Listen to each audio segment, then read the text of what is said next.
Nama saya Andrian Bernardi Lengkong dengan NIM 1906 1102 192. Nah, pada saat ini saya akan membahas tentang stand alone risk atau resiko berdiri sendiri. Nah, sekarang kita akan masuk pada pengertian risiko dan alasan munculnya risiko. Risiko bisa didefinisikan dengan berbagai cara. Sebagai contoh, risiko bisa didefinisikan sebagai kejadian yang merugikan. Definisi yang sering dipakai untuk analisis investasi adalah kemungkinan hasil yang diperoleh menyimpang dari yang diharapkan. Deviasi standar merupakan alas statistik yang bisa digunakan untuk mengukur penyimpangan. Karena itu, deviasi standar bisa dipakai untuk mengukur risiko. Pengukuran yang lain adalah menggunakan probabilitas. Kenapa muncul suatu risiko? Risiko berkaitan erat dengan kondisi ketidakpastian. Risiko muncul karena ada kondisi ketidakpastian. Praktis kita menghadapi banyak ketidakpastian di dunia ini. Sebagai contoh, hari ini bisa hujan, bisa juga tidak hujan.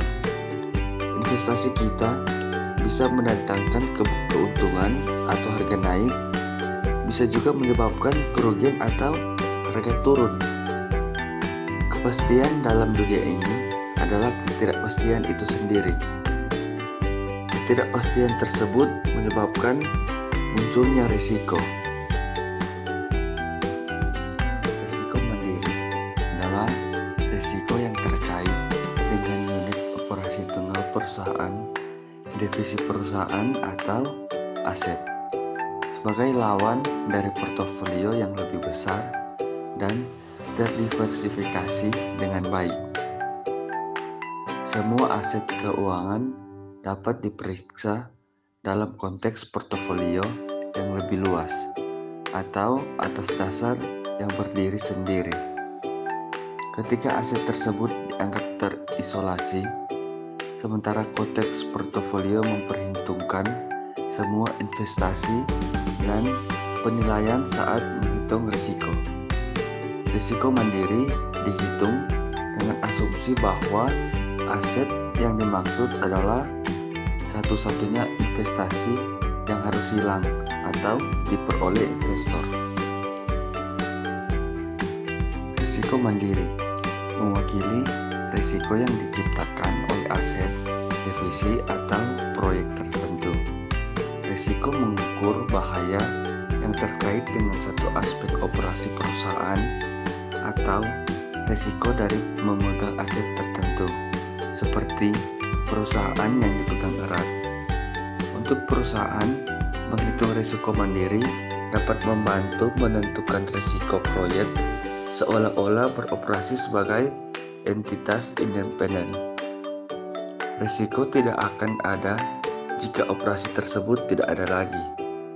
Dalam manajemen portofolio, risiko mandiri mengukur risiko aset individu yang tidak dapat dikurangi melalui diversifikasi.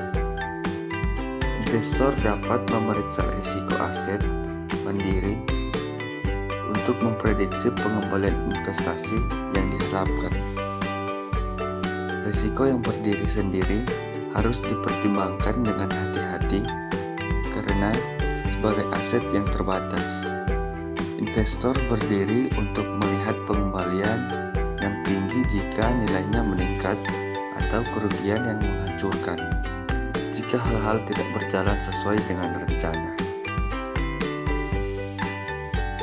Sekarang kita akan mengukur stand alone risk.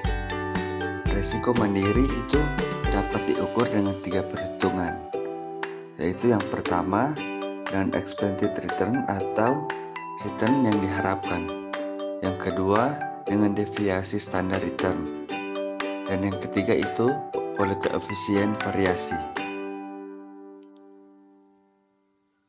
Menghitung return yang diharapkan. Untuk mengestimasi return sekuritas sebagai aset tunggal atau stand-alone risk, investor harus memperhitungkan setiap kemungkinan terwujudnya tingkat return tertentu atau yang lebih dikenal dengan probabilitas kejadian. Secara sistematis, return yang diharapkan dapat ditulis sebagai berikut.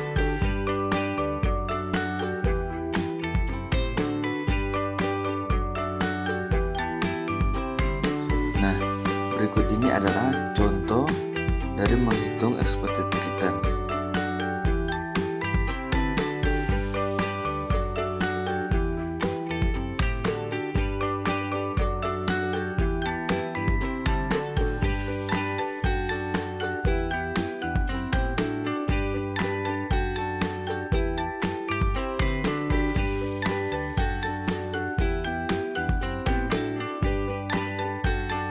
Menghitung expected return dengan menggunakan data margin produk, kita dapat menghitung tingkat pengembalian yang diharapkan margin produk itu sebagai berikut.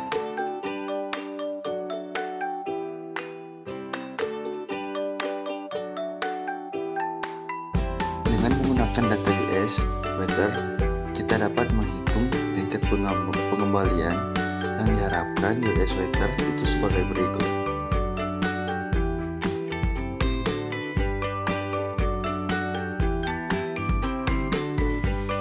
Deviasi standar adalah pengukuran statistik dalam keuangan yang ketika diterapkan pada tingkat pengembalian tahunan investasi yang menyoroti secara volatilitas investasi tersebut. Semakin besar deviasi standar sekuritas, maka semakin besar varian antara setiap harga dan rata-rata yang menunjukkan kisaran harga yang lebih besar. Contohnya, saham volatil memiliki deviasi standar yang tinggi, sedangkan deviasi saham blue chip yang stabil biasanya rendah.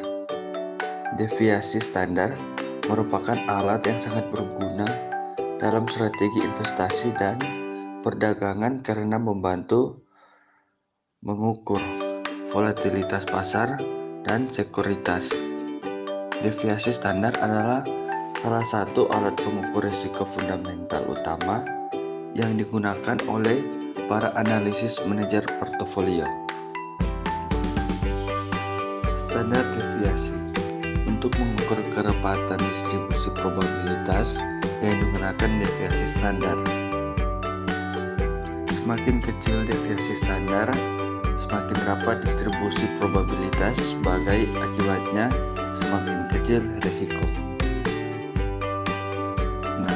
Ini adalah contoh menghitung standar deviasi.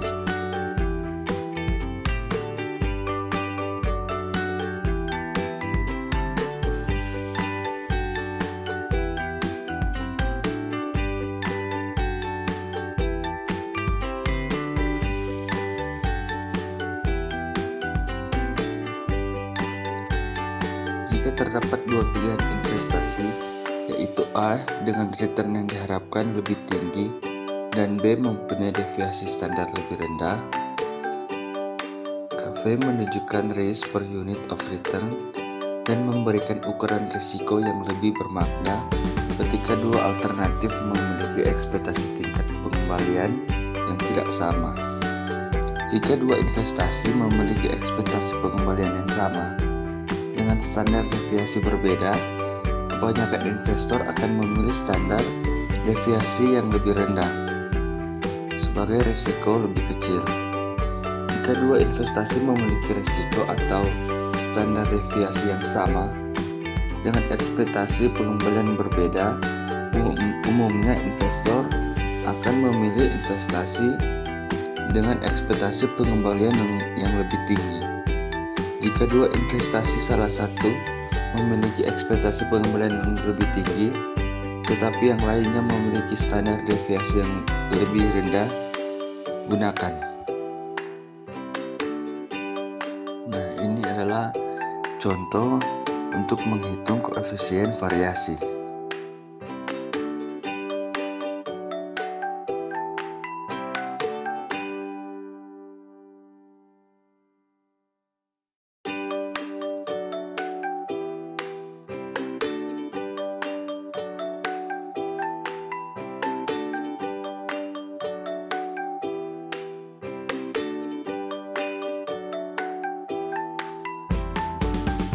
Risiko berdiri sendiri dapat diilustrasikan itu sebagai berikut. Misalkan seorang investor membeli surat utang negara jangka pendek senilai 1 miliar rupiah dengan perkiraan pengembalian sebesar 5%. Nah, dalam hal ini tingkat pengembalian investasi sebesar 5% tersebut dapat diestimasikan dengan cukup akurat, dan investasi tersebut pada dasarnya dapat didefinisikan sebagai investasi bebas risiko. Investor yang sama juga dapat menginvestasikan uang 1 miliar rupiah tersebut pada saham perusahaan yang baru didirikan untuk melihat apakah terdapat minyak bumi di Laut Jawa. Pengembalian saham ini akan jauh lebih sulit diramalkan. Dalam skenario terburuk, perusahaan tersebut dapat bangkrut dan investor kehilangan seluruh uangnya. Sehingga dalam hal ini tingkat pengembaliannya adalah 100% minus 100%. Skenario terbaiknya, perusahaan akan menemukan cadangan minyak bumi dalam jumlah besar dan investor akan menerima pengembalian positif dalam jumlah yang besar juga. Sangat mengevaluasi investasi ini. Investor akan menganalisis situasi dan mengambil kesimpulan bahwa tingkat pengembalian yang diharapkan secara statistik adalah 20%. Namun, investor sebaiknya juga menyadari bahwa tingkat pengembalian aktual berada di rentang katakanlah di plus 1000% hingga minus 100%. Terdapat potensi bahaya yang cukup signifikan, di mana investor akan menerima pengembalian jauh lebih rendah dari yang diharapkan. Maka saham seperti ini menjadi investasi yang cukup berisiko.